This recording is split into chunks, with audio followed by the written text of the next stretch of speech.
Welcome to a Tech. In this video, you will learn how to sign out of Gmail on all devices. If your phone is lost or stolen, now you can remove your Google account from any device. So without wasting any time, let's get started. First of all, open your Gmail and click on Profile Pic. Under your profile, click on Manage your Google account. Here you can see different options, so click on Security.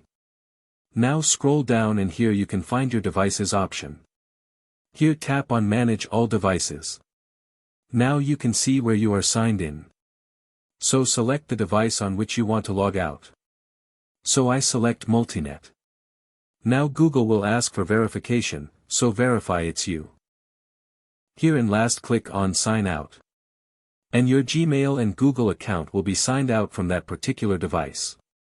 If you found this video helpful, do like it and subscribe my channel for more tech updates.